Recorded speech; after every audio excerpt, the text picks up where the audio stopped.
E meninos, não saiam daí porque tem notícia nova chegando aqui do nosso time em Brasília. Eu vou ficar por aqui mesmo porque assim fica inclusive mais fácil para poder informar vocês. Neila Guimarães, nosso time em Brasília, de editores, de produtores, de setoristas do Supremo Tribunal Federal, informam. A ministra Carmen Lúcia, num despacho bastante incisivo, que você vê aí agora na sua tela, diz o seguinte: eu determinei vista no dia 3 de agosto à Procuradoria-Geral da República a respeito dessa notícia-crime que foi apresentada por parlamentares contra o presidente da República pela prática de improbidade administrativa. Por quê? Porque ele usou a estrutura da TV pública, da EBC, para, segundo a acusação, fazer propaganda eleitoral antecipada e cometer crime eleitoral naquela live lá, gente, 2 horas de live transmitidas nas quais o presidente admitiu.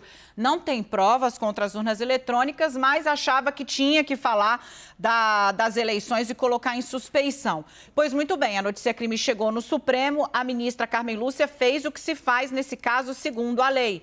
Pede, na verdade, o ministro do Supremo não pede nada, determina, e ela é explícita, ela diz, em 3 de agosto, determinei à Procuradoria-Geral da República que se pronunciasse e até agora não houve manifestação. Hoje é dia 16. E aí a ministra avisa: os fatos narrados são graves, de interesse exponencial da República, do país.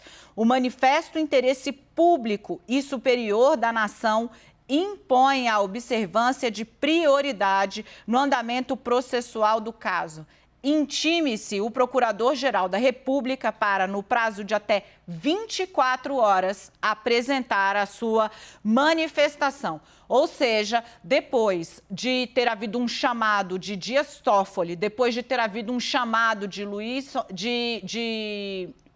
Alexandre de Moraes, recentemente na prisão de Jefferson, a Procuradoria não se manifestou também dentro do prazo. A ministra Rosa Weber chamou também o Procurador-Geral. Agora é a vez de Carmen Lúcia. E aí, claro, nós procuramos, então, o que disse a Procuradoria-Geral da República, e a Procuradoria diz o seguinte, que ainda não recebeu o despacho da ministra, a ordem da ministra Carmen Lúcia, e que o prazo de 24 horas, portanto, só começa a contar a partir do momento da juntada oficial dessa decisão no protocolo da Procuradoria-Geral da República. Eu consigo, vou falar aqui com o meu editor Rodrigo Falcão, com vocês. Vem para cá, time, rapidamente, o Yuri, o Uribe, que está aqui conosco, e o Kenzo, porque, gente, é a 3ª ou 4ª chamada de atenção. Eu vou até aqui para o lado do Yuri. Yuri, é a 3ª ou 4ª chamada de atenção pública que os ministros do Supremo dão em Augusto Aras em coisas que não é nem de discordância a respeito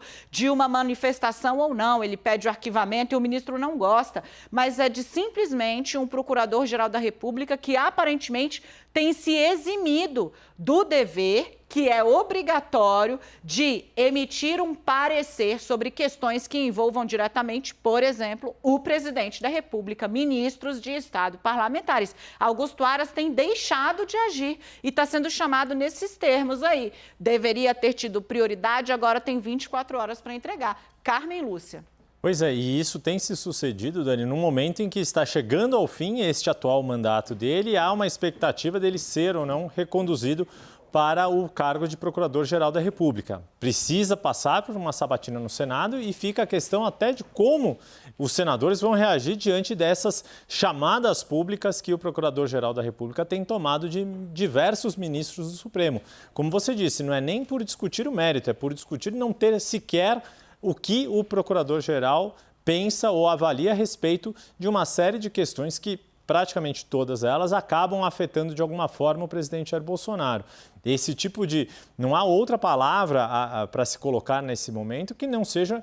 Estão apontando aí omissões por parte do Procurador-Geral, que é bastante grave. É uma situação... Já vinha sendo criticado por uma série de posicionamentos, de medidas, de decisões que vinha tomando.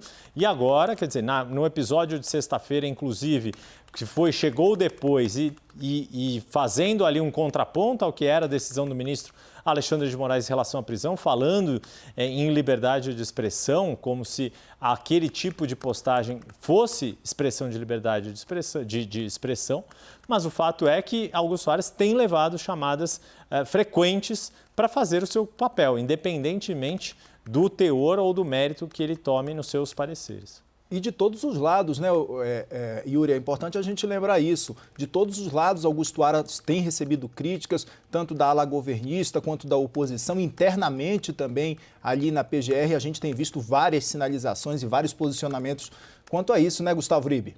É isso mesmo, Kenzo. Inclusive, aquela falta de manifestação de Augusto Aras em relação à prisão de Roberto Jefferson fez com que nas redes bolsonaristas voltassem as críticas a Augusto Aras de que ele teria uma ligação com a oposição, com o PT. Isso surgiu muito forte no último final de semana e agora tem surgido novamente. Naquele episódio, muitos aliados do presidente Jair Bolsonaro esperavam que aquele parecer contrário à prisão de Roberto Jefferson fosse enviado antes. E aí ficou a impressão de que, na verdade, Augusto Aras tem tentado agradar todas as alas para que passe, seja aprovado facilmente no Senado Federal. A gente sabe que Augusto Aras tem um apoio maciço em boa parte do Senado Federal, mas ele tem desagradado agora algumas alas nessa tentativa dele de ficar com um pé em cada canoa, ou seja, não se posicionar para não desagradar aqueles que o aprovarão na sabatina do Senado Federal. O problema é que o efeito tem sido justamente o oposto. Ele tem desagradado os dois lados. Tem uma questão interessante, né, Uribe? Na verdade, o que eu vejo muito o Supremo Tribunal Federal está quase mandando um sem tempo, irmão, para o Procurador-Geral Augusto Aras. Ele está muito pressionado a mostrar serviço, digamos assim, né, para uma ala do bolsonarismo muito radical e, enfim, tem atuado ali de maneira a ficar tentando equilibrar todos os pratos e, claro, é difícil equilibrar todos os pratos.